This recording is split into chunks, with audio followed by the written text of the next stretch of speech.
مغالطه چیه؟ به نظرم خوردن عسل باعث مرگ زودرس میشه. چون زنبورای عسل که خیلی از عسل تغذیه میکنن کمتر از 1 سال عمر میکنن. واضحه که این استدلال غلطه. ما هر روز استدلال‌های مختلفی از زبون سیاستمدارها، وکلا، رسانه‌ها و اطرافیانمون میشنویم که میتونن درست یا غلط باشن. بعضیا عمدن یا حتی بدون هیچ قصدی استدلال‌هایی میارن که به نظر درست میان، اما وقتی بیشتر بهشون فکر میکنیم متوجه میشیم اشتباه هستن.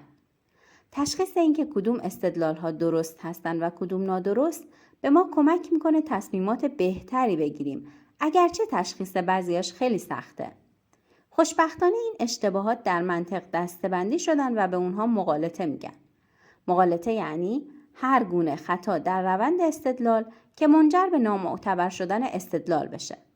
این خطاها میتونن مرتبط با رفتار خود فرد باشن، مثل وقتی که کسی با شلوغ کردن نمیذاره شما متوجه استدلال طرف مقابلش بشید، یا ممکنه مرتبط با مقدمه و نتیجه باشن.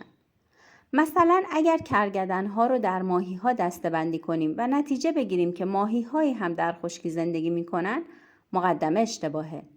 گاهی هم مشکل از نتایجه.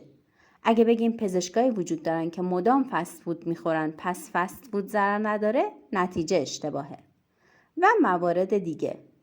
شناختن انواع مغالطه به ما کمک می‌کنه سریع‌تر بتونیم استدلال‌های غلط و درست رو تفکیک کنیم.